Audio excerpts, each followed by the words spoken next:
Welcome back to another episode of the Purple Rain Podcast, the 131st installment. That's the Jamal Lewis episode. That's the Bobby Rainey episode. That's the Tony Jefferson of last year episode. I'm not going to mention one safety that used to play for the Ravens because he likes to slander our quarterback, all right? His name is not coming up. Right. Not coming up. Okay. But welcome back, and I am very happy to see all of your faces here. But first and foremost, if you are new, if you want to stay around, feel free to subscribe. And as always, like the video, please. Yes. And also follow us on Instagram at the Purple Rain Podcast. Right down there. Pretty easy, pretty simple. And you can find this guy on Twitter, on Instagram at Sutton. You can find me on Instagram at simplyas10.prod and on Twitter at simplyas10. And we had a game last night. We'll get all into that, but I will hand it off to my guy Sutton. Yeah, he pretty much touched all the bases there, my guy. Welcome back to the Purple Rain Podcast, episode 131. Various safeties, DVs of that nature. Honored this episode, dedicating this episode to them. Big shout out to all you guys coming back through and rocking out with us for yet another episode of the show. First and foremost, before we get into absolutely positively anything, we do have a very first super chat donation. This one coming from Edgar Allen. Actually, he threw this one in here before we even went live. Pre-stream. That's like the first time that's ever happened before. He was like pre-game drinking, slid us a drink, said, "What's up? What's going on?" Yeah, man, we absolutely appreciate that, bro. What's going on with you? Says, "What up? What's going on with you, man? What's up? Just let us know. Hopefully you enjoyed that game last night, but we do have a lot of the rest of the Rain gang here in the live chat right now as well. I see Brent is in here. I see the Don is in the house tonight. Let's see, Jaquan Flowers is in here. Says, "What's good, Rain gang?" Taquan Christian in the house says, "What's up, Rain gang?" See Iron Addict. Got my guy Dre. Sports Gaming YouTube talking about Isaiah Likely is him. We're gonna get into all of that here in just a few minutes. So make sure you stick around. See Stackhouse in the building. What's going on, bro? Quoney. I got my guy Brandon in here. Yolanda, the Purple Rain Pioneer herself, says, "Good evening, Rain gang." What's going on, Yolanda? Appreciate you for pulling up, coming through. Got Dawson in the building as well. What's going on, bro? J Prime 235. I got Chike in here. We got my guy Isaiah Pope says, "What's up, Rain gang? Can't wait to go to the game this weekend." Yeah, I'm actually going with my guy Isaiah. So yeah, that should be fun. That'll be fun. Yeah. Dylan is in the house as well. Says, "What up, boys? How y'all doing? What's going on, Dylan? Appreciate you for pulling up." Andrew is in here. I see him. See my guy Jason, Tanja Bowman, Ravens Online on Gatekeepers. What's going on? They say Rain Gang. What's going on, man? Gerald is in the house. What is going on, bro? Says, "After watching Sunday's game, do you both think that the Ravens need a veteran wide receiver?" We'll talk about it. We're gonna talk about it. We're gonna talk about it, Gerald. We will. I see my guy Raven Ron is pulling up. He's coming through per usual. Says, "What up, PRP? Tight end group is about to be a problem, most likely." Yeah, you're right about that. Don't worry, I like that. I love the likely puns, man. I'm a fan of them. I'm a fan. I gotta say. I see Tanja Bowman in the house. The A Pro 123 King 95 is in the house. Black Daniels in the house. Kyle Jenkins. It's a packed house, packed show. And listen, we have more seats. More seats. We'll get them out. We'll get them out the back. We'll get them folding chairs out, and we'll make sure they have cushions on them. We're ready. No worries. Strap in. There's going to be a lot of football talk tonight. We got a lot to talk about. I mean, we just had a game less than 24 hours ago, and a lot transpired in that game. So Alex, let's dive right into it. We're going to give, as we normally do after big things happen, we're going to give our biggest takeaways, right? Okay. Takeaways from Simply and Sutton. Let's just get it started. I'll go with one, then you can go with one.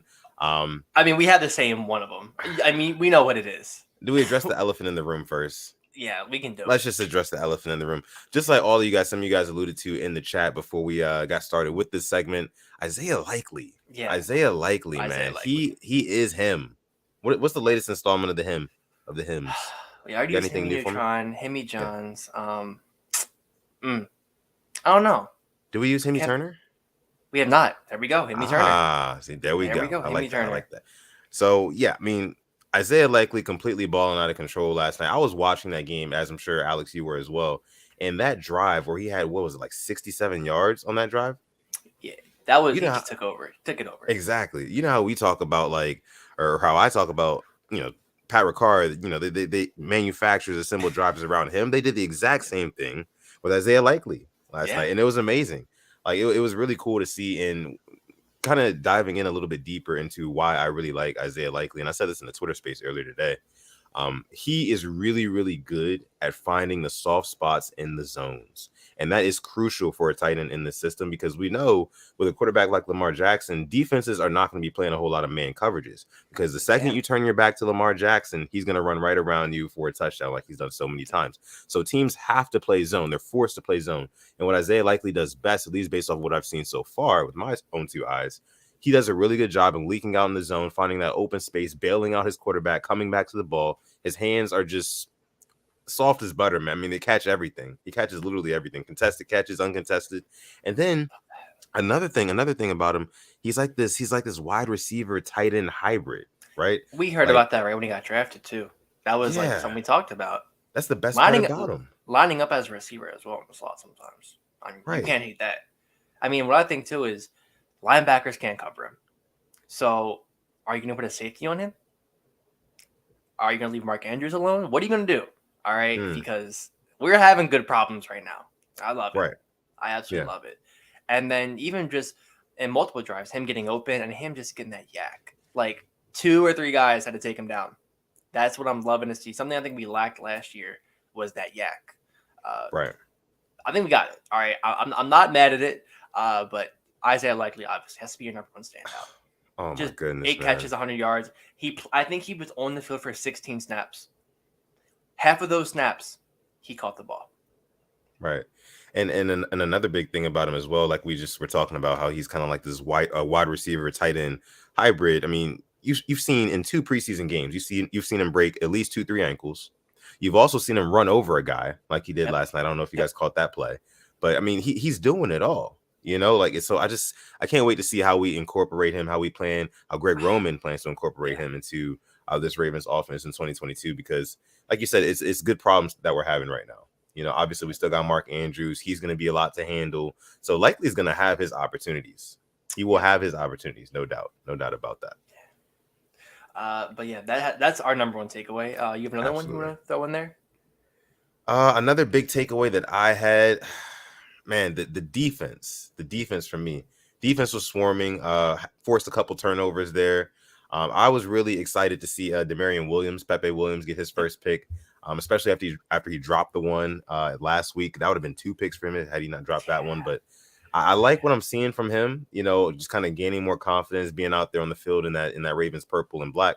I love it. I love what I saw from the defense. I also love what I saw from I know Odafe Owe had a very near sack until he got tripped up by, I think, his own teammate. There was that play, and then Travis Jones, man. Travis Jones, and I know there was the I word, and it's not expected to be too serious, right? I'm still kind of annoyed at it though. Like, really? Like, why? Why is he in there in the fourth? Like, my thing is Harbaugh kind of contradicted himself, saying that not my words, Harbaugh said that he thinks he was the best defensive tackle in the draft. And you're playing him in the 4th quarter of a preseason game. Hamilton, okay, that's cool, but why Travis Jones? Because Hamilton's not going to be hitting somebody every single play. Jones is up there. No, you're right. And that right there, I'm just like, what was the point? What are you gaining? We've seen enough from him. We saw him get a sack and chase down Malik Willis. We saw him absolutely just get around alignment and just obliterated Trace McSorley, which wasn't a penalty. Okay, yeah. I don't know what else he could do to make that not a penalty. Like, why is he in? You know. I get it. For me, I do feel like at some point these young guys they have to get their reps in, you know. So I can kind of understand it from that perspective, you know, like, but at the same time, it's like a double-edged sword. You're damned if you do, you're damned if you don't. Because I mean, we saw J.K. Dobbins; he was in there, he got hurt in the 1st quarter, I believe it was last season. So it's like it could have happened. You know what I mean? Exactly, it could have happened at any time, but you do up the risk the longer you play. So I do understand it from that perspective. I do. But I was really excited to. He was producing against anybody. That just is kind of why it's kind of annoying. Is like, we saw it. Probably had seen enough. Yeah. I mean, so if this means he won't play some people next week, I'm cool with that. But because we were talking about the interior rush, and he was giving it. Yes. Oh my. He was giving it, and like, right in the lap of the quarterback. Like, oh my. Yeah. I saw him go down. I'm like, really? Like, why? And then we saw Falele, but he was fine. That was a huge let off. Like, he came right back on, so that was really good to see too. Yeah, absolutely. Your other big takeaway, because I just gave my second one. I'm gonna go with the linebackers, whether it be Josh Ross or Malik Harrison. Malik Harrison, he laid the boom last night on 2 plays. That goal line all right? stand, yeah, on Trace, and yeah, then he hit somebody else in the backfield. I love that. And then Josh right. Ross too played a really, really good game. I think Christian Welch, you might have to watch out because he may take your spot as the linebacker behind Harrison, Queen, and Bynes, and could be on the field for some plays defensively. So I'm looking forward to that. He graded pretty well last night. Yeah. Definitely promising stuff we saw from, like I said, the defense just overall, man. It looked really good. Kyle Hamilton had a good play in the red zone where he got his hands up. You really got to see the length. Yeah. The jump up, like, exactly. Oh my gosh. Loved what I saw from him there. But then another big takeaway that I had, Tyler Huntley, man. He is absolutely balling out of control. And listen, I know we take it with a grain of salt because it is preseason. It's not the number ones that he's going against consistently. I get that. But just kind of what he, like, you got to look at the eye test. What this guy is doing in a competitive football game is starter caliber. Yeah. It just is. You know, like, better than what the Seahawks have. Exactly. Much better. I'm taking Tyler Huntley over Geno Smith or Drew Lock any day of the week. So, with that being said, man, I just don't know how long we can realistically expect Tyler Huntley to be on this roster if he continues to kind of, you know, impress the way he has. I mean, preseason there's only one more week of it, right? Yeah.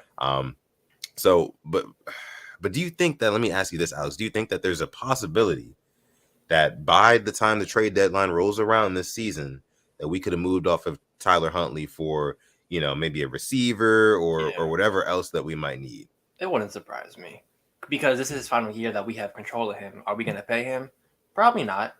I mean, I think that's why we got Anthony Brown, who can fit in this offense, can slot in. Yeah, I definitely think this could be his last year with us. Unfortunately, but I'm happy to see him go somewhere and be a starter, but he's making his case. So, yeah, I get it. Definitely is. Let's see what some of you guys' biggest takeaways were. The Rain Gang, you know, we got to bring up the chat, the live chat. If you guys aren't watching live, you're not part of the live chat tonight. If you're not watching live and you're part of the hashtag Replay Gang, we thank you guys so much for coming out to this episode 131 of the Purple Rain podcast. Make sure you like the video. Also, subscribe to the channel if you are new here and you're enjoying the content. If and only if you're enjoying the content. We don't want to force any hands here, you know. So if you're enjoying the content, make sure you hit the subscribe button because there's a lot more Ravens content where this came from. Let me see. K-Dog says smash that like button. The Purple Rain pioneer himself. I don't think I gave a shout out to K-Dog in the beginning of the episode. So what's going on, K-Dog? Hope you're doing well. Yeah. Let's see. Lisa says, hey, Sutton and Alex, my nerves got rattled in the fourth quarter. And kind of like, you know, I was going to ask you about this. Like, were you kind of nervous that maybe the streak would have came to an end? I don't care about this streak. It's honestly annoying because, like, it's just useless at this point. Like, we're not winning a trophy for it. That's how. No, you know what? But you know what, Alex? I disagree with you here because I think that the preseason, like, they take pride in it, kind of like they took pride in the rushing record, even though it really meant nothing. You know, we still went for it. We still wanted to keep it going. We still wanted to shatter that record. And it's, you know, Baltimore, the Ravens are a winning culture. They want to win no matter what, no matter if it's first string, second string, third string. You know what I mean? Like that's what they do. And of course, you can't just easily do that in the regular season and postseason, but you know, if other teams aren't taking preseason quite as seriously as us, then so be it. We'll take advantage of that. We'll stack up our wins. No, I'm just not the biggest fan of it. I mean, talking about wins, 2 wins in the playoffs since 2014. Come on now. Let me flip a couple of these preseason for some postseason wins. That's how I'm looking at it. But here's why I have a problem is because we treated it like it was like a regular season game, but like we didn't experiment. And Huddle at the Films put up a great tweet, and here was the targets for receivers. Bridges 3, Polk 1, Victor 0, Webb 2, Gaither 3. Like, we have these young guys and we want to see more from them. We're not throwing the ball. We're not, dare I say, opening the ball. Like, I want to throw it to these guys and see, you know, a 50-50 ball. If you throw a pick, who the hell cares? That's what preseason's for.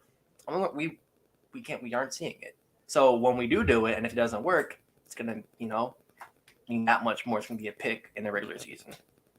So that's my problem with it. I got you. You feel like we should be taking more risks, you know, taking more chances. Like the Cardinals letting Kyler call the plays last night. I thought That that was was pretty pretty funny. cool. That was pretty Yeah, I funny. mean, because they were talking about like you can see what he would want in that situation, and I wouldn't mind the Ravens experimenting something like that, but Yeah. they probably won't. Yeah. Let me see. My guy SG giving a shout out to our Darius Hell Washington, yes. who made the game saving play on 4th down. Yeah, I mean, Gave up the definitely like what I touchdown, saw but from him. Yeah. short memory, real short memory. Yeah. Yeah. It didn't let that affect him. Went right back out there and made the game saving play. Definitely appreciated that. Let me see. What was another big takeaway that we had from this game, Al? I think Tyler Beatty looked pretty good. Thought that. Oh, I think he froze. Sutton froze. Okay. Well, I'll talk about another takeaway I had. Oh, you good? Okay, guess he's not good. I was going to talk about Tyler Beatty, who I thought had a pretty good game, rushing the ball, looked explosive. Obviously, isn't running back one, which I have no problems with. That's going to be probably Mike Davis and J.K. Dobbins come week one. And then I think one more takeaway, which I see somebody brought up was Brandon Stevens. Saquon brought that up. Yeah, looked shaky to start it off, but I'm really not too worried about it because it's his first preseason game. Just get it out the way. All right, get it out the way. Who cares? But I thought Pepe Williams got screwed. I want to know if you guys feel the same. Did Pepe Williams get screwed on the? Oh, this is still up on the defensive pass interference call in the end zone? Because I personally thought that was a weak pass interference call. Like he barely even grabbed him, just like touched him, and they called the flag. So that was most of my takeaways. Special teams. Jordan Stout kicked the field goal, which I thought was pretty cool. Don't know how you thought about that. And yes, Black Daniel's son is in the gulag. Do you think he'll win the battle to get out of it? I guess we'll have to see. That'll be pretty funny. But yeah, that's mainly what I got with that game. We saw Trace McSorley play. Pretty cool, I thought. Former Ravens. He was super excited to score against us. And then he got outplayed by the guy who replaced him or took his spot. So that was pretty funny, I thought. Like, you lost to your replacement, and you could tell you took it a little serious, too. Which I respect the competitiveness. So that was all there. But that is mainly what I have for that. I know one thing I wanted to bring up. I'm going to switch it. Don't know if you guys saw what Hall of Fame quarterback Steve Young said about the Ravens' offensive philosophy. I would love to hear what you guys think because, oh my goodness, I was so excited to see this. We got to hear from, we heard it from Hall of Fame quarterbacks, but we're talking about Steve Young, like one of the greats. And to hear him call out the Ravens the way that he did was honestly pretty refreshing for me. And I was super excited to talk about it because we didn't go live last Thursday. I think that's when it came out. So I don't know if anybody else saw it. I'm kind of going to break it down. Basically, Steve Young kind of reiterated what we've been saying is that Lamar Jackson, we've built around him, but haven't built around him enough. And I think people had a problem with this. I'm talking about the Steve Young stuff now, Sutton. Don't know if you had any more takeaways from the game. But basically how that we have built the run game around him, and we're not really letting him be the passer that he can be. And I really agree with it 100%. I know I want to get your take on it, but it honestly to me wasn't a call out to Greg Roman. And this might be controversial. I believe Greg Roman deserves criticism, but I'm taking back some of it. I believe he's a little bit of a scapegoat at sometimes, and I will get all into it. I kind of thought about this like last week for like an hour. So I want to get your takeaways first before I get into like why I'm thinking this way. Yeah, we will definitely I'll give you that in just a second, but we do have another super chat donation really quick. This one coming from Brent. Yeah, thank you so much, Brent. We appreciate you. Says that is called defense. Pick your flag back up, ref, and wipe your eyes. Shout out to the full screen. Yeah. Okay. So you guys feel the same way. That was not a flag on Pepe at all. Oh, okay. You're talking about that play. Okay, I got you. Yeah. All right. Thank you, Brent. We appreciate that so much. But yeah, just getting back to what you were saying about Steve Young. I see a lot of people saying, he was correct. He was speaking the truth. I agree with what he was saying. I think that guys like Lamar Jackson, he can kind of empathize with because he himself, Steve Young, was one of the first like revolutionary, like mobile, like, getting out the pocket, running quarterback, that sort of thing. So he feels like that it can be done, It can be done with that style of play, but you actually have to put the right pieces around them in order for it to work, in order for them to succeed. I think we might have been getting a little bit of feedback from your Oh, yeah, I took away my phone was close to my mic, I think. That's why. Yeah, I think we should be good now. But yeah, man, I agree with what he was saying, because honestly, you look over the past couple years, what the Ravens have done for Lamar, it really doesn't compare to what other teams have done for their young star quarterbacks, like Kyler Murray getting DeAndre Hopkins, like Josh Allen getting Stephon Diggs, you know, like Tua. Exactly, Tua getting a Tyreek Hill, like a Tua Tagovailoa, Yes. who has not proven really much of anything in NFL, nowhere near to the amount of what Lamar Jackson has proven. Yet they're throwing him better weapons. They're getting him better weapons. Jalen Waddle. So, exactly. So I do understand it from that perspective. And I also think that, from the offensive philosophy perspective as well, you got to take the training wheels off the offense. You got to take the training wheels off at some point. Let Lamar Jackson be Lamar Jackson. Let him throw the ball all over the field. Like you said before, man, like, hey, if you throw some picks, it's fine. It's cool. But at the end of the day, we know this is a passing league.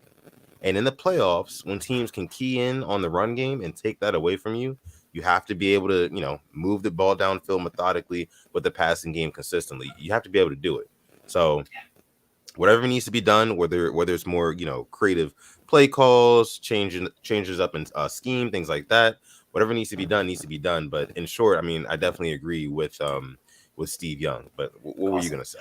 So I've looked at the whole history of the Ravens and our offense, and I'm starting to believe it is Greg Roman, but more of it, I believe, is the front office and just kind of how we run this team. We wouldn't be that, while everybody's zigging, we're zagging. That zagging, once again, what's it gotten us in the past couple of years? And then think about it too, the front office, there's been chances to get receivers. And not, Dez Bryant, who are on their final leg. None of that, like actual guys still in their prime. And I think one that is Calvin Ridley for next year, who I think the Ravens should be all over, which we probably won't get because it makes just way too much sense. But we just won't get that receiver in their prime because we're just married to this run game. And the run game, like it just, in 2012 when we won the Super Bowl, it was a good split. We could throw the ball very well and we could run the ball pretty well too. Why have we gone away from that? Why are we so just, this is the run and this is who we are? Like, we just completely neglect the pass game. And it's just really annoying because I feel that, Harbaugh obviously wants this. The front office wants this. And we draft receivers and you wonder why one wants to get traded because he doesn't feel like he's involved enough. And I think Marquise Brown made a very good claim for why he wasn't. I get it. He had 1,000 yards on all these targets, but he wasn't be able to be the receiver that he wants to be. That's cool. But it just gets annoying. It feels like we're watching an old 1960s team when everybody else is in 2022. They're just the passing. And just hearing this all come out last week definitely opened my mind. Like I said, I still believe Greg Roman is a big problem, but I'm taking a little bit of flack off of him because I feel like he is a bit of a scapegoat. They let him take the blunt when I think Harbaugh deserves some what's the word for it? Criticism, flack, yes. And I'm a huge Harbaugh guy. So saying that should mean a lot, I hope you guys think, but that's what I took away from it. Yeah. Good stuff. I mean, we do have over 120 people watching live right now. Thank you guys so much for coming out, joining this episode 131 of the Purple Rain podcast. We appreciate each and every one of you guys for coming through. But yeah, I mean, Alex, I agree with you to a certain extent. I do think that Greg Roman can be a little bit of a scapegoat because, it's not just all on one person. You can't put the blame all on one person. It does go around a little bit. And, he's not actually even out there on the field, but right.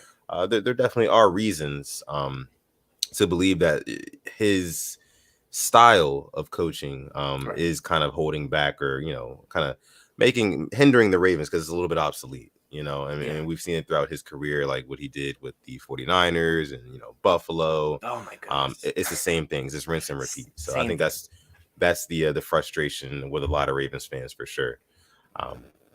But let's go ahead and see what you guys are saying here in the chat, the live Rain Gang chat, see what you guys are talking about. And here I see a comment from my guy SG says Lamar wants a fully guaranteed deal, probably. Yeah. I think that's the news that came out last night, is that the fully guaranteed deal. And go for it. Yeah, I mean, and Lisa Ann bringing up here. Alex, any word on LJ's contract extension? I'm not there, Lisa. I don't know what's going on. I don't know. I wish I We do. I don't don't know. know. I wish we knew as well. But just kind of like speculating, because it's really odd what's going on at the moment. Because I mean, you're hearing these rumors and we don't know how valid they are or not. Like, oh, they offer Lamar Jackson more money than Kyler Murray, but obviously if it was more than Kyler Murray, and he did not accept that offer, that means it was probably less than Deshaun Watson. So I think that Lamar definitely is, contrary to what he said a few months ago, I think he is paying attention to the precedent. He's paying attention to what has come before him. And now the market has changed to what Deshaun Watson got, that $230 million guaranteed. That threw a wrench in everything. The contract would have been done by now had that deal never been done with Deshaun Watson. No doubt. Lamar Jackson would have been signed to an extension or something, something. But again, man, like it just seems like they're just going back and forth right now. They haven't met in the middle. Lamar Jackson has a number in mind that I feel like he wants the same type of guarantee money that Deshaun Watson has. But the problem is this: the Ravens' philosophy does not match up with doing that, cutting a check that big. It just doesn't. Thank you. Bashadi does not. He's not that kind of owner. He's just not that kind of owner. You know what I'm saying? Like same thing happened with Flacco. He was like, I mean, I'm really into this football stuff. I love my Ravens, but I mean, we're talking over $100 million for my quarterback. You haven't given me a Super Bowl yet.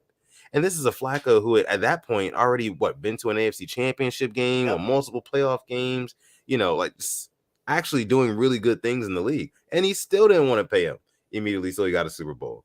So we know like what Bashadi really is about, and the Ravens have always been kind of like a cheaper team. They're not a cut the check type team. Like the Rams, like obviously the Browns, who are very desperate. The Chiefs gave their quarterback $500 million, and probably one of the best contracts in the league, because they can just it's both. Holmes won that deal and the Chiefs won that deal. He's getting his money, and the Chiefs are able to like still get players around him.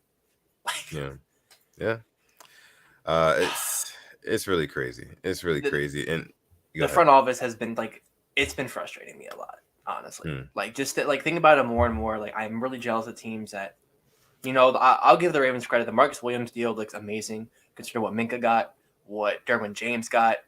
No, it's like, this is our quarterback. All right, let's not lowball this dude. And talking about, like with Bashadi, like Lamar is giving you all these primetime games. You're about to get that big money, the revenue, the cap's about to go up. CBA deal, yeah. Right, like this is a guy where if you go to a Ravens game, I'm gonna bet a lot of people are wearing a number 8 jersey. A lot. Like this, and not even just in Maryland. Like probably there's kids out there who see him play and they want to get his jersey because that's how much fun he is to watch. That's just and you're just kind of taking that for granted. Pay the man, pay him. He was on the commercial yesterday. I'm sorry to cut you off for DraftKings. Oh yeah, the one with Kevin Hart, right? Yeah. Yeah, I saw that. That was a good commercial. I like that one. Thing was about to say.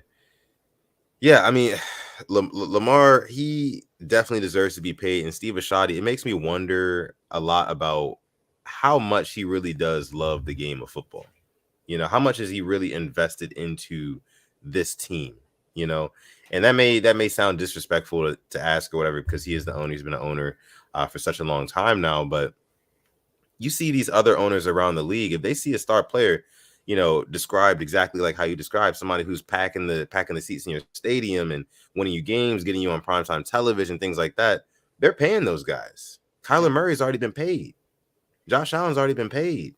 Patrick Mahomes, rightfully so, it's already been paid. Justin Herbert and Joe Burrow are going to be next season. They could be before Lamar. They could be before Lamar. It's possible. They're going to get paid. Their owner said, you know what? I know what we have here. We have a generational talent. We have somebody who puts butts in seats. I want to sign this guy to a long-term deal. Open up the checkbook, blank check. That's what it is. But Bashadi's not the same way. And you can kind of see that earlier in the offseason, right after that Deshaun Watson deal was inked. Steve Bashadi was visibly not happy about that. And just I think about how how teams can, how the cap is cap. Yeah, it is when you have an owner that'll dish that money out. Yeah. He's not one of them. He's not. Right. And I get as much as I dislike the Rams owner, and I'm kind of pulling that back because he has spent his money on my soccer team right here. But I will give it that he puts his own money in there so they can make those signings, so they can get a Bobby Wagner, so they can get an Allen Robinson. Oh, they'll probably get Odell back too, so they can go for another Super Bowl. Right. It's just insane. It really is. And I mean, I don't think you're wrong to question it. I thank him for what he's brought in, and I understand why he's upset. But at the same time, come on now, you're upset because you're gonna have to pay more. That's why. Yeah. Because you want to lowball. I think this man who's kind of brought us back to relevancy because we did miss the playoffs a couple of years. We weren't getting all them primetime games. We had, Yeah. I remember like 2017 or 2016, we had a Monday night game against the Texans, and I think who was their quarterback? It was some random. I think it might have been Tom Savage. Nope, nobody cared about that game. Right. And now we're getting Monday night games to start the season off in Vegas. Sunday night with the Chiefs. Prime time, a Thursday night in Tampa against Tom Brady. Like, come on now. Yeah.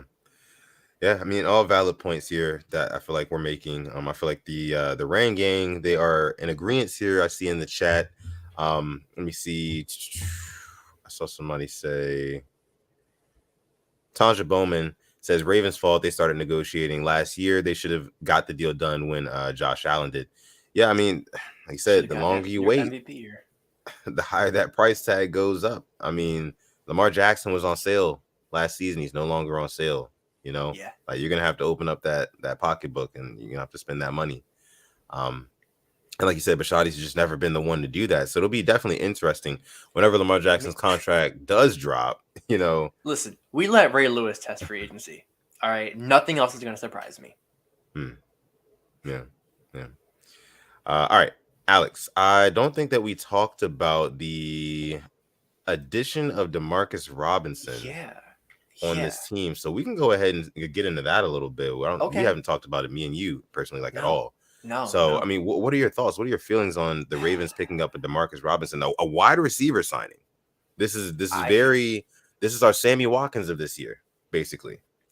And if it's former Chiefs receiver, I mean, come on, it's like the same thing, minus the I word on all that, but right, and a little younger. I mean, yeah, I'm not just gonna be like, go around, take my shirt off, and start swinging around. Like, I feel like this is kind of a kind of shut up fan signing. Like, oh, there's your receiver, there he is. So on a scale of like it, love it, hate it, you're saying you basically just like it. I'm between hate and like it.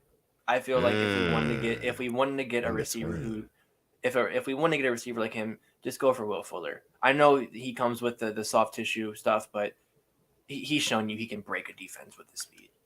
And, I mean, that's between Fuller and OBJ. Obviously, I have someone OBJ, but those are the two guys who I feel like would actually make a real difference to this team. Robinson, but see, here's my thing. DeMarcus Robinson, in the past couple seasons that we played the Chiefs, he's got 2 deep touchdowns against us. So if there's one thing I know about DeMarcus Robinson, he can stretch the field. He can get downfield and he can make plays down there and come up with big catches. He had one in the end zone week 2 last year when we played the Chiefs.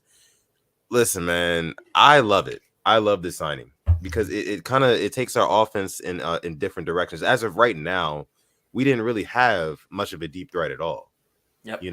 Just having that threat on the team now, that way, safeties have to respect that deep half of the field. They can't just key in on Mark Andrews, who's going to be running crossing routes and things like that. You're not going to be able to key in on that, So having a guy who can stretch the field, also having a Mark Andrews who's going to be doing his thing, adding in an Isaiah Likely. There we go. And then we're not even talking about a Rashad Bateman. Come on now. I mean, ever since Isaiah Likely started going, we don't even talk about Bateman. We haven't recently because we haven't seen him play yet. But and listen, I see Stackhouse says, just let the young receivers develop, stop wasting the money. We will put the young receivers on special teams, and that's how they got to prove their worth. Not in the offense, on special teams. That's another thing, too. I'm talking about the philosophy. I don't see any other I didn't see, some of these receivers playing just special teams. Like they would be a part of the offense, too. So But I mean, hopefully he does something good for us. But I saw somebody bring up how this could mean something bad for Tylan Wallace. Wouldn't surprise me if he goes in the IR to stash him. Would not surprise me one bit. That would be very disappointing, especially for me. I've always been high on Tylan Wallace. I really want to see the guy get more opportunities in this offense, but you know that I word, man, it sucks. It sucks. But hopefully he can have a speedier recovery. Because what was the timetable on his recovery? Did they say? Like C-Stecco said, is he injured or is he injured? He's injured. He's not hurt. We've done it before a lot of the time, just stashing a player. Healthy scratch sort of thing. Yeah. He will probably, he could be fine right now. We don't know. They haven't given any updates on it. Yeah. Same with Proche. True. Let me see. Travis Dow bringing up here. Jalen Moore got cut today. Yes. Yeah. Let me see. Time of the season. Manuel's Cod channel asking you, Alex, your thoughts on Pepe Williams. Talked about it when you were out. I like what he saw. I don't think you can. That he should have 2 picks in 2 games. I'd be like, yeah, right. Exactly. He'll go down. He's not scared to hit you. Love what I saw from that. But I don't think you can hate what you see. I mean, looked pretty good for a rookie. I think where'd he go? Houston, I believe. Yeah. But yeah, not too bad for that. Let me see here. SG says Robinson was an occasional deep threat in the slot for Kansas City, and it was solid in terms of yards after the catch. I think his average yards per catch was like 12 or something like that, which is higher than like any receiver that's on our roster. You saw his stat yesterday, how Marquise Brown has more career receiving yards than all of our receivers combined. I did see that one for sure. Yeah. But I, honestly, and just kind of, I hate to go back to the whole Hollywood Brown thing because that is kind of old news now. But I'm excited. I'm so excited to see like just how the targets get spread around without having a Hollywood Brown who's eating up the lion's share of the targets. Just kind of spreading that ball around, seeing what guys can do. Like we said, guys like Likely, Bateman, Duvernay, Proche when he gets back, I think he's going to get a chance. That's what we're looking forward to. Yeah, and I'll say one more thing before we get into our super chat. Seeing this offense week 1, I don't know what to expect because we haven't seen them in the preseason. So, it's going to be very exciting, I think, because we don't know what we're going to see. We don't know what's going to be out there. Does the vault get open? I don't know. I don't have the key. Yeah, we don't know. Not sure at all, honestly. I mean, the vault, it seems like, I don't know. To me, the vault looks like Lamar Jackson doing things like going under center more, kind of mixing things up. But I only really see them do that. I only really see them do that in the preseason with guys like Anthony Brown and sometimes with Huntley as well. But with Lamar Jackson, it's just never that. It's really weird to me. It's really weird. But another super chat donation. This one coming from our guy Gerald, per usual, man. Gerald, just thank you. Always coming up, always showing love. Just it doesn't go unnoticed, man. It doesn't at all. Thank you. We appreciate Gerald, you. Thank you so much. Making it rain here on episode 131 of the Purple Rain podcast. Says, I hate to say this, but some of these receivers may not get much playing time. Gerald, that might be the sad truth. Because right now, we have Proche with the soft tissue, Tylan with the soft tissue, Bateman and Duvernay looking like the only ones who are 100% right now. Right. But in better news, we have 150 people watching the stream right now. Thank you to every single one of you. We have 70 likes. Can we get to 100, please? That's all I'm asking. 100 likes, and I will not ask for anything else from you guys. So thank you. Yeah, we appreciate you guys for coming through this episode with us. Let me see. Rainmaker here bringing up a point, says, what's up, guys? We all know the second tight end always is the one that thrives. You can refer back to Boyle over, I guess that's Max Williams, Pitta over Dixon, Andrews over Hurst, and history possibly repeats itself with Likely over Charlie Collar. We haven't even heard a peep about Collar because of his hernia. No, we haven't. Wow. Yeah. Wow. I mean, but it's made room for Likely to, emerge as the star that he has, so yeah. I'm really excited to see what this guy does in our offense. And honestly, and I'm just kind of touching back on Isaiah Likely again, I think that he's really going to come most in handy. And I want you guys to listen to this. Like when teams are blitzing us heavy, when teams blitz us heavy, that's where Zero. Isaiah Likely is going to get his money, basically. A lot of balls thrown his way because like I said earlier, he does a really good job at with like spatial awareness, finding his spot, the soft spot in the zone. You know, we play a lot of zone coverages, and against that blitz, if he's just going to be able to leak right out, turn around, boom, Lamar Jackson right there, bail him out. You know, and you know what he can do after the catch as well. It's not going to take just one guy, two guys to bring. Well, you know, maybe 2-3 guys, but like one guy, no, you're not. He's so hard to tackle in the open field. Like we said, we've already seen him take 2 guys' ankles thus far in the preseason. Ran over a guy as well. So he can either run through you or he can, juke you out of your socks as well. So I don't know. Against the blitz, teams like the Dolphins, when we play them, I expect Isaiah Likely to have a big game. Are you telling me Greg Roman has a solution to cover 0? Is that what you're telling me? Listen. Is that what you're telling me? I hope so. He's got the tools. He's got the tools, man. So I hope. Yeah. And even when he caught the touchdown on that play, when he came in, everybody in the stadium and even the announcers knew that was going to Likely. And he still caught it. I mean, he had the hot hand. It was like a heat check. Yeah. Caught it. Come on now. Literally. All right here. What was it? Oh yeah, K-Dog bringing up that Tyler Beatty looks good as well. Yes. He did have a touchdown. What are your overall thoughts on Beatty right now? I think he's ready for week 1. And what I like about him is that there was a play where he was stopped like for 1 yard, I believe, but he kept his little legs moving, and he got like 3 or 4. Like because like how small he is, like you gotta like go down and try to get him. Like he was literally off the ground and still moving, which will help us out. So it's better than what we had last year. And I won. That's all I'm gonna say. All right, you got that. Yeah. All right. Let's see. Lisa bringing up the fact that Jordan Stout had a good game last night. Yeah. Punters are people too. Come on. Absolutely. But no, field position is definitely an underrated, aspect, part of the game that a lot of people don't really, I guess, like take serious. But I mean, we know how much the Ravens value special teams here, so of course that aspect of the game is kind of highlighted for us. Yeah. So just seeing that Jordan Stout is out here, 60-70 yard bombs, like punting 60, that's promising. Pinned him inside the 5. I mean, yeah. And then Travis Jones annihilates Trace McSorley on the next. Come on now, love that. Let's see here. Hemo4 with another super chat donation. Thank you so much, Hemo. Thank you, Hemo. Making it rain here on this episode of PRP. Says we got decent wide receivers and a better defense. We got a shot.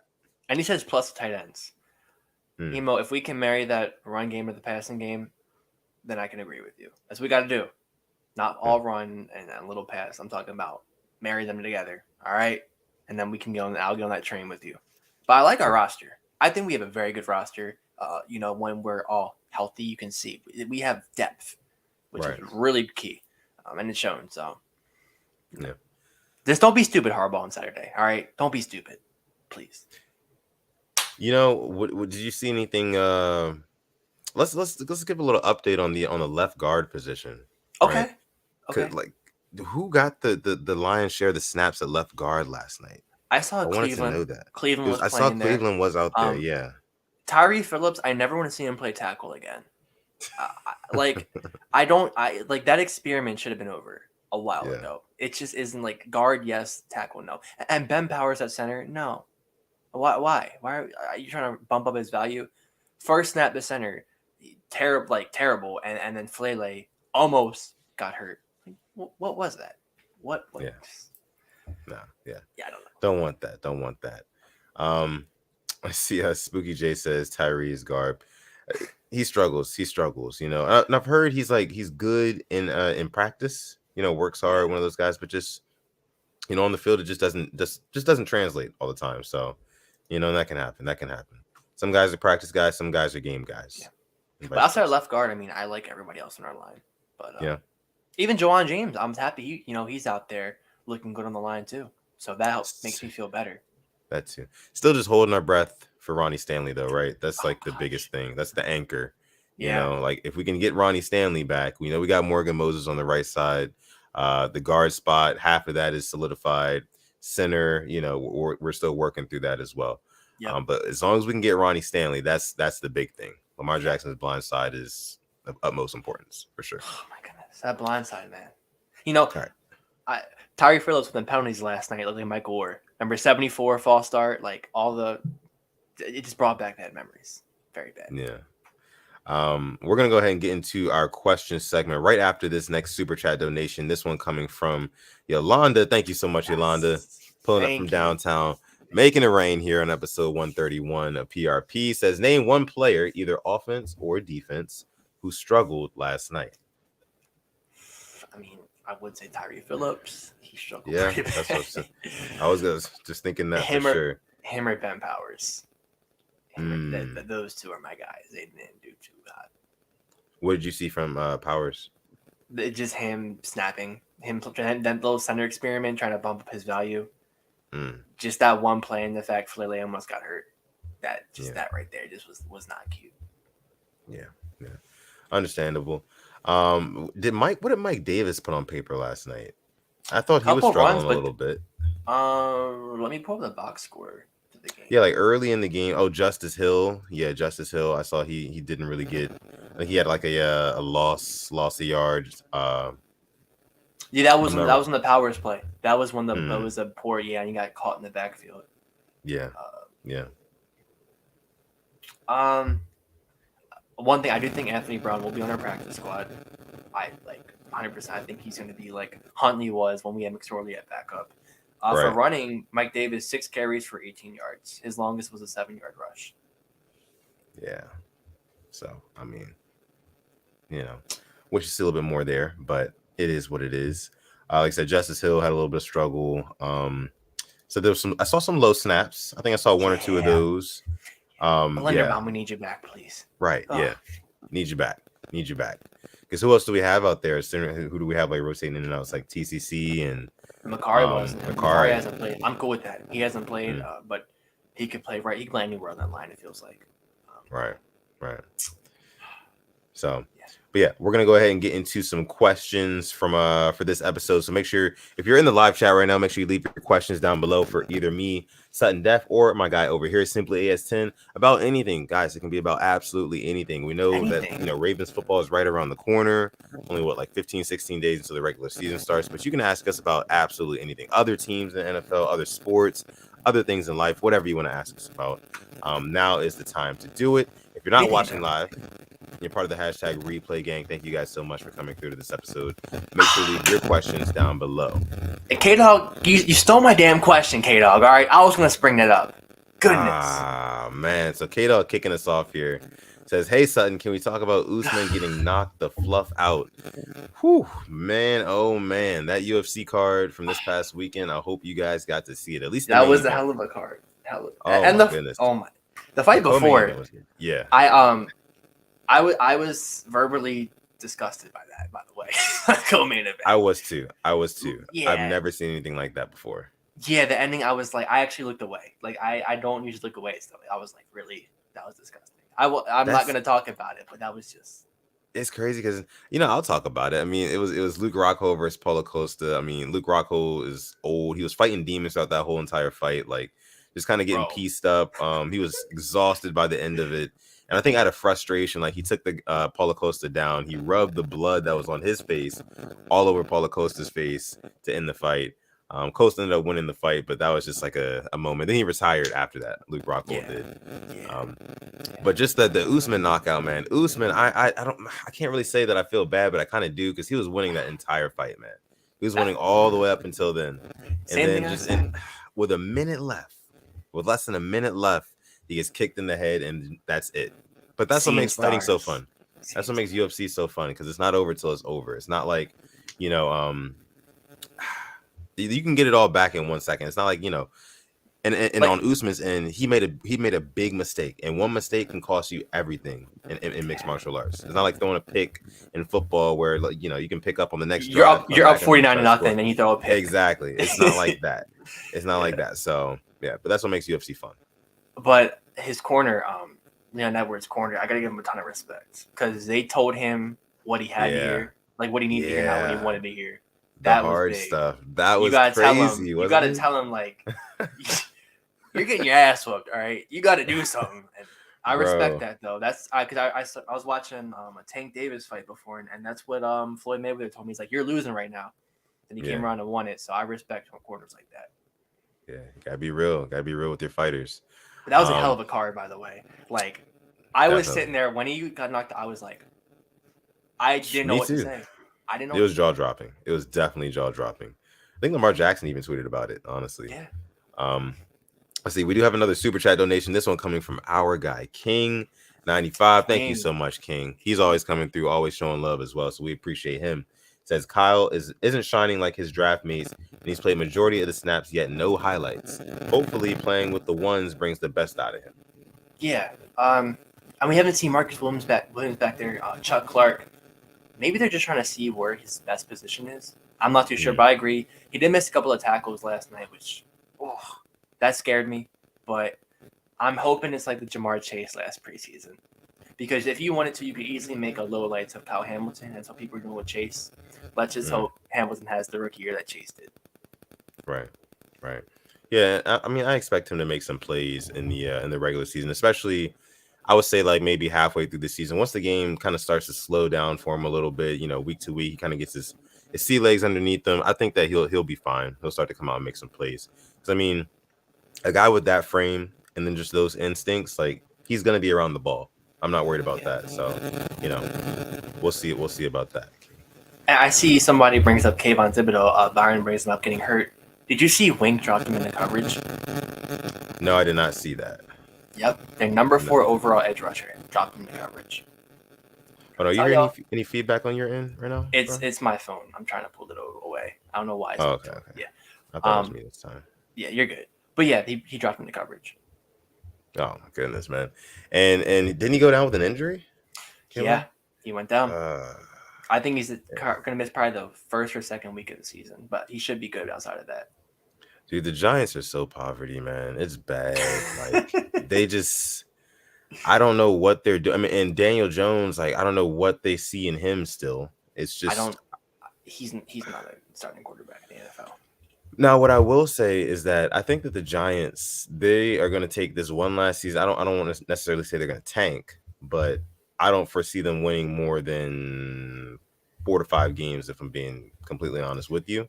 And I think they have a really high draft pick. And this next upcoming draft is supposed to be chock full of quarterbacks. Yeah. So it'll be interesting to see, like, once this kind of new regime of quarterback starts coming in, this new draft class, the same, the one that's as loaded as Patrick Mahomes and, ones with Josh Allen, Joe Burrow, and Herbert, stuff like that.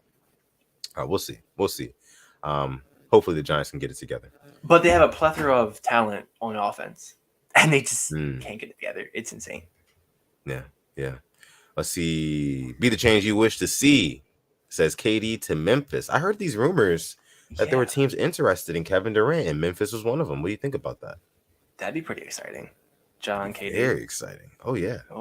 And back in the West. A Memphis versus Golden State, a rematch. Yeah. Wow. Another team that I heard that was interested in him was the Bucks, too. Really? I don't like that. Did you hear Giannis said he would play for the Bulls? Giannis, what are you trying to say? Giannis, what are you trying to Hey, man, with how things work today in the NBA and stars having the mobility that they have, they can go anywhere they want when they want. And Giannis owes Milwaukee nothing. He won them a championship, so I could definitely see it. But KD to Memphis, that would be entertaining as hell for sure. Let me see what else you guys are saying in here. We got Mod Boz in the building real quick. Says, yo, Rain Gang, I'm just getting here finally back in here. How's everyone's day? Day's going well, Boz. Appreciate you for pulling and the out. Steelers. Him and his Pickens. I see you. Pickett to Pickens, yeah. They got their own puns there. What were you about to say, though? We're 10 likes away from 100. For the third straight episode, can we get 100 likes while we're still streaming? I would love that. I would please like the video, guys. Like the video. Also, subscribe to the channel if you are new here. We got about 130 people watching still. So if you're new, I know somebody's new. Hit that subscribe button. We appreciate it. We do have another super chat donation. This one coming from Spooky J. What's going on, Spooky J? What's going on, man? Appreciate you for the super chat donation. It says, will putting likely at wide receiver be another mistake? Cough, cough, Darren Waller. I don't know, but he somebody did compare him. I saw to Darren Waller, and that kind of excited me a little bit. Can't even lie. Mm-hmm. Yeah. I mean, to me, it's like you can say Darren Waller, or one could say Hayden Hurst 2.0. You know, that's what I'm feeling. You know, I mean, just like really good hands, knows how to get open, that sort of thing. But then just also has a little bit better quickness, you know, and then a little bit more power because he's a bigger man. Yeah. So I don't know. We'll see. But thank you so much, Spooky J, for your super chat donation. We appreciate that. You. To no end. Let's see. Boss says, like and subscribe, or the kids don't eat. I didn't forget. You heard him. Oh, and there goes the mic. If you don't get it, the mic's not going to stay upright, I guess. Right. All right. See. Black Daniels doubling down here, says, can we get the stream to 100 likes? All right. We'll take a couple more questions. Yeah, we'll take a couple more questions in here. The Don says, have you guys checked out Huddle It Up Films with Garnett West, Jason, and the beautiful Ashley? Priyanka. Yes, I actually have. Yes. They do a good job on there. I would hope I did. Me too. OCB in some pretty big trouble, I would assume. Yeah. For sure. All right. So, yeah, like I said, we'll take a couple more questions from you guys here on this episode. Then we're going to go ahead and close out the show. Let me see. Bruh asking here, do you think that the Sixers would get or should get Kevin Durant? I heard about that, how he wants to play Harden again. That'd be pretty interesting. I wouldn't mind it, but only if it has to guarantee a championship. And, you know, I don't know if necessarily, because we've seen Harden and KD, we've seen that didn't produce an automatic championship. And we know how KD likes to do. He's very mobile. So I wouldn't want to be all in, locked and invested with Kevin Durant on my team just for him to request a trade a year or two down the line. That's just not what I would want as a fan, you know. Like the same thing with, like, you know, if Lamar Jackson were to ball out and then for him to request a trade, that would crush me. I wouldn't like that. So, you know, I don't know. Yeah. Oh my goodness. I don't even want to think about that. Homegrown long term. Yeah. Don't even want to think. It hits different when it's a homegrown player that leaves you. Yeah. It feels like you lost like a piece of your soul. Yeah. Let's see here. Last questions here. Jabari Cruz Ellis says, any predictions for the last preseason game? Kind of coupling with K-Dog saying here, does the streak make it to 23 over the Redskins? I got a prediction. I think both of us will be there. That's my prediction. Yes. That's my prediction. That is true. That is facts. Me and Alex will both be at this Washington Commanders versus Baltimore Ravens at M&T Bank Stadium this Saturday. What time is kickoff? Like 7 o'clock or something like that? I think 7. Yeah. So if you're going to the game, let us know. Be more than happy to meet up, link up with you guys. We'd love that. That'd be super dope. And the good news, it shouldn't be sold out either. So right. If you want to move down, you probably can, you know. So yeah.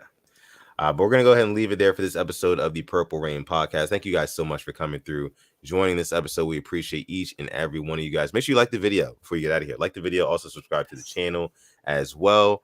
We're going to get into our score predictions for that game on Thursday. I see some of you guys putting your score predictions. We'll get into that on Thursday. That'll be fun. Byron will be there. Dope, Byron. Oh, okay. Nice. We'll see you there for sure. But yeah, we're going to catch you guys in the next one. If you want to follow me on Instagram or Twitter, it's going to be at Sutton Def, just like you see down below. If you want to follow my guy Simply as 10 on Twitter, it's going to be at Simply as 10, on Instagram at Simply as 10.prod. You can find us on Instagram at the Purple Rain Podcast. More news about the Fantasy League. There you go. I was going to say it. There we go. More news about the Fantasy League coming very, very soon. Conducted a post about that the other day, so be on the lookout for that as well. And with that being said, I'm going to let my guy Alex take us out for the night. Thank you for coming through to another episode and our third consecutive episode hitting 100 likes midstream. So thank you very much. Great streak. All right. We're on a streak. Love it. This is a streak I can get behind. Yes. Yeah. This is a streak that, get us trophies. This is a get the trophy. But thank you for everybody who came through, commented, watched, just clicked on us, subscribe. Thank you very much. I cannot thank you enough. And then one thing I thought about today is that if my biggest problem in life is complaining about the Ravens, I'm living a pretty good life. All right. So that's how I'm looking at it. Yeah. So hope everybody has a great night. Stay safe. And as always, stay positive, test negative. And we'll see you on Thursday. One more thing. Yeah. And never, ever, ever forget to call God's